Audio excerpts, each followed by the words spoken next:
Welcome to Business Innovators Radio, featuring industry influencers and trendsetters sharing proven strategies to help you build a better life right now. Hello, listeners. This is your host, Andy Curry, and today I am fired up because I have on the line with me Peter Margaritas, who has been speaking professionally for 14 years. His content is very interesting to me. It's on improvisation and how to use it in leadership, and we're going to talk a lot about that here shortly. Peter speaks in the U.S. and internationally. He is based out of Ohio. He released a book last April 17th called Improv Is No Joke, Using Improvisation to Create Positive Results in Leadership and in Life. Peter, welcome to the program. Thank you for having me. We are really excited to have you here, Peter. The question I want to ask you is to tell me about your speaking business. How are you helping people? What are you saying to them to make a difference in their lives and their businesses and such? What I speak on, as you said, is an improvisation. Now, I am a CPA, but I'm not a practicing CPA. And I wake up every day, and when I go to speak, or anything that I do, my main client is the accounting profession. And my goal is to have the accounting profession realize that communication skills are important, if not more important than the technical skills. As technology continues to double and things begin to become more robotic in nature, those professions, those jobs that are repetitive, have a lot of repetitive nature to them, the machine eventually will take over those roles. And in the accounting profession, we do a lot of the same thing, repetitive actions. And what I'm trying to get my point across to those who come to my workshops or hear me speak is that we have to have the ability to take very technical information that somebody else or some machine has prepared for us, make sure that it's correct, but be able to communicate this complex information to those who do not have our background. We have to become better communicators, and communicators in the sense of reducing the amount of accounting jargon that we use and speak in everyday language. And as someone recently told me in one of my workshops, they said, we know this stuff inside and out, and we know how to say it in accounting terms because that's how we speak day in and day out.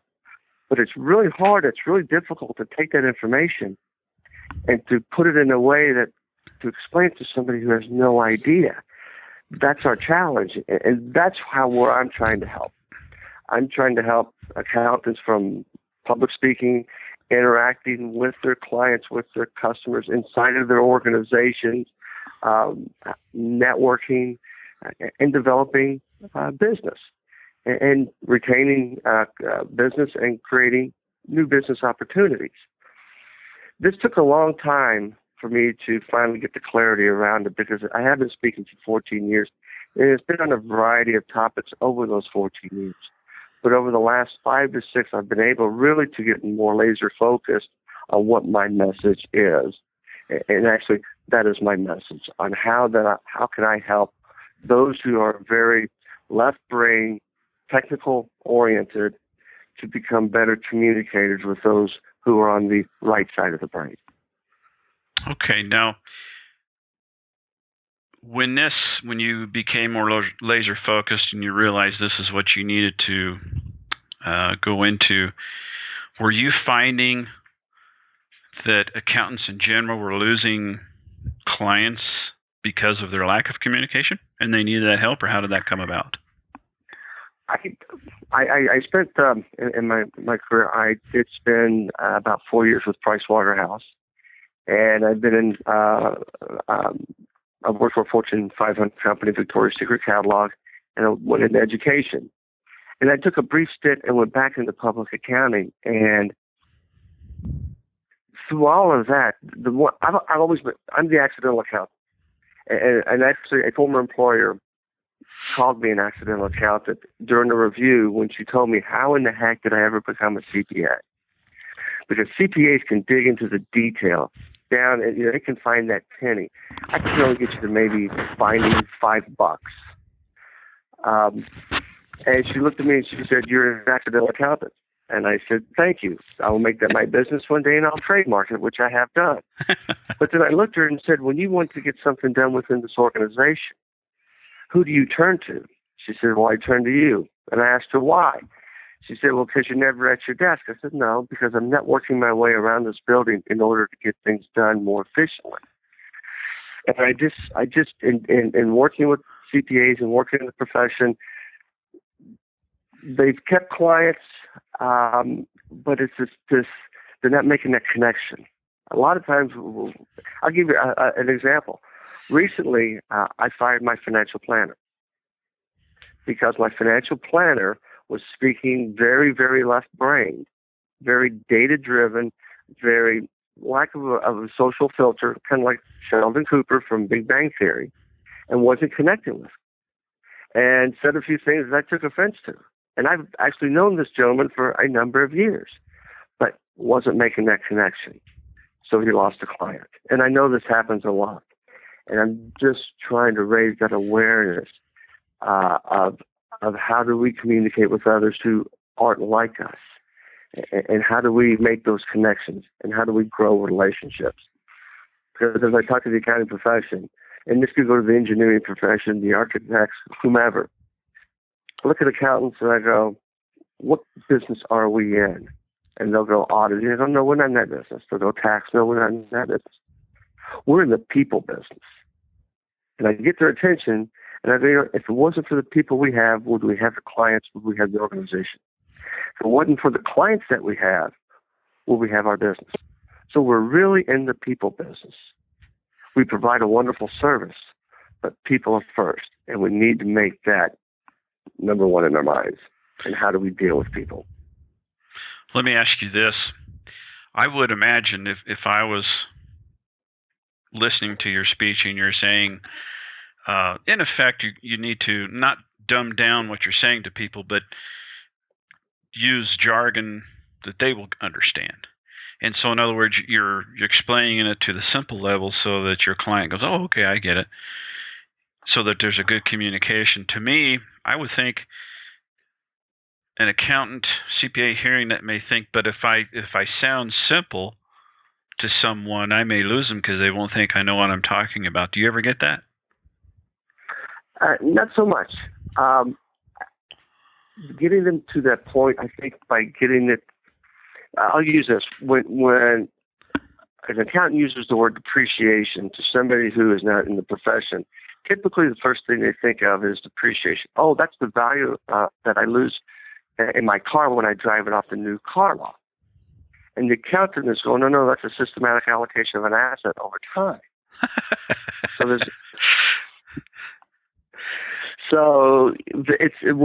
Actually, accounting is the language of business. It is a different language. It's like French, Greek, or whatever.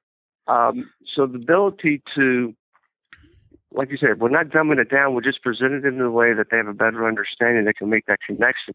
I think fosters a great relationship. I think it digs deeper roots, and you have a much more of a connection with your client, with your internal customer, with your external customer, more so than if you're talking at a high level of accounting jargon, because the other person has absolutely no idea what you're talking about, even though I do.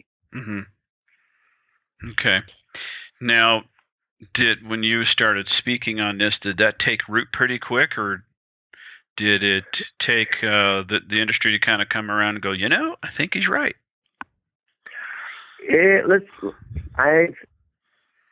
Non-technical interpersonal development over the years has been seen as a need in the accounting profession. However, it wasn't going to be paid for. Technical skills, the tax, the auditing, ethics, all of that, firms, companies were paying for. It hasn't been until the last couple of years that the importance of having my people to be able to communicate has heightened itself. I've talked to a number of managing partners, and first thing I'll ask them is, what keeps you up at night? And then they'll respond, and I'll ask another question, and I'll ask another question, and I'll dig a little bit deeper, and I'll listen to them. And inevitably, after about maybe 10 minutes, they go, I wish my people would do that. I will do what? Listen and ask questions. We don't do that very well.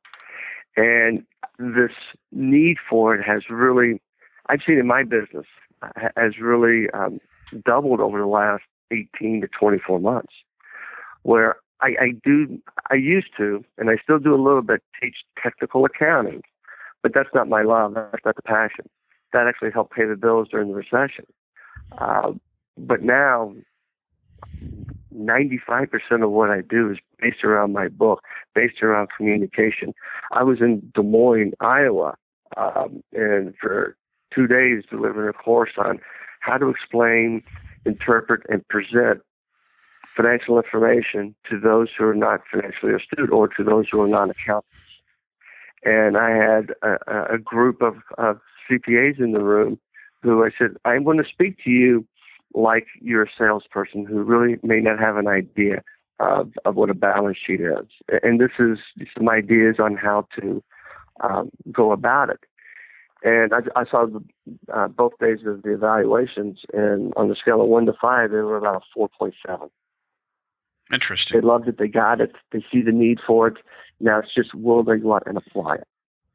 Okay, give us an example that you would help them to convey what a balance sheet is. What would you tell them? I would say look at the balance sheet. So we've got assets, liabilities, and equity, and we're starting a business. Well, we got to go buy stuff, right? We need to buy assets, and assets are what we own. But assets are there to drive sales, to drive revenue. But I need money to buy it. So where do I get the money from? Well, do I go to the bank and borrow money? Well, that's a liability. So I've got a line of credit, I've got a mortgage on my building, whatever, that I've got through the bank, through my lender. That's a liability. But I've also contributed my own money, and maybe I've got a couple of other investors who have contributed money as well. Well, that's equity. So the balance sheet consists of where did I get my money from in order to buy my assets to drive sales and revenue. That's the balance sheet. Okay. In a 10,000 foot level. But just to get that notion of, oh, I get it. You know, I got to borrow money. People, when you relate it to money, everybody understands money. Just to get that comfort level then I'll go into some detail about different types of assets, different types of liability, but not too deep. Mm-hmm. Okay. That's, I know a fair amount about accounting, but even that, I found that very useful. Now let's talk about your book. Okay. Improv Is No Joke, which is an interesting play on words there. So let's talk about your book. What does your book talk about? How does that helping people with what you're doing? I have been using improvisation in my life for many years. And once I recognized that the principles of improvisation are the same things that great leaders use, things that we can use in life to achieve goals that we have set, it became very clear to me on what to do. And those principles of improvisation are respect, support, trust, listen, focus, adapt. And we tie it all together with two simple words that are the most powerful words in my mind in the English language is yes and. Not yes but yes and. And why I wrote this book is when I would speak, I would do a team building course based on improvisation. In the accounting profession, there were a lot of people would look at me like, well, that's not serious. That's comedy. No, wait a minute. It is serious. And I would go through that exercise of explaining it. And then one day it hit me that whose line is it anyway? Love the show, But when Drew Carey says where everything is made up and the points don't count is incorrect. Improvisation is basically taking all of our experiences and all of our education that we have that sits behind us. Improvisation is showing somebody respect and listening to what they're saying, listening to understand, not listening to respond, listening to understand, and whatever agenda that we have at that point in time, by parking that agenda, listening to the needs, the wants, the angst, the concerns the other person is communicating to us, and then making a decision on, is this what I came to the table with, this agenda, is this the right thing to use, or do I have something else back here in my tool belt that I can adapt to and present that might be the solution to their problem or get them going down the right path? And once I was able to get people to understand it's not making stuff up, it's not winging it, it's just using our knowledge and our experiences and just dropping our agendas and listening to people and then adapting. That's the key, no matter if you're doing public speaking, if you're doing networking, if you're doing any type of business development, any type of creativity. And you can use those two words, yes, and, to achieve things that you never thought you could because you're silencing your inner critic. You're getting clarity in chaotic situations. And you're accepting the fact that there is some risk involved. And failure could be part of the process. But that's okay. Because when we fail, we learn. And an example that I will share with you is I've never been a partner in a firm. I've never been a CFO or a controller. I think you get an essence of who I am. I am a CPA. I understand this profession. But some years ago, I set a goal that I wanted to become chair of the Ohio Society of CPAs Executive Board. And in June of 2010, I was installed as the chair of the Ohio Society of CPAs Executive Board. I was 101st chair. If you looked at the resume of the past 100 chairs of the Ohio Society of CPAs, they all were either partners, they were managing partners, they were CFOs, they were controllers. My resume was completely different. I knew that I was different, but I brought my strengths to the table, and I set a goal. I silenced my inner critic by saying, yes, and I need to do this, this, and this, not by listening to my inner critic going, yes, but you've only been in the profession 10 years. Yes, but you're not a partner. Now, I silenced it, turned it to a positive, and achieved that to some people who in the profession went, I can't believe you made it to chair. I love that. That's improvisation right there. That's the power of improvisation. It's not making stuff up. It's using all of those principles and yes, and accomplishing what you're trying to do. Yeah, I love that. Silencing the inner critic. Everybody's got that issue, and to learn to do that is so important. It's a daily process. It is. I keep the yes and in front of me at all times. Actually, when I go and speak, 9 times out of 10, I wear French cuff dress shirts, and I've got cufflinks made. It's a yes and. Oh, awesome! Just to keep that reminder out there. Yeah, very cool. Very cool. Well, Peter, thank you so much for joining us today. And I want people to know how to get a hold of you should they want to know more about your book or have you speak. So how do they do that?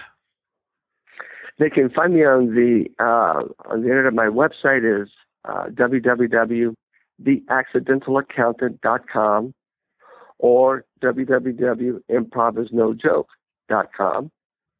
My email address is peter@theaccidentalaccountant.com. Fantastic.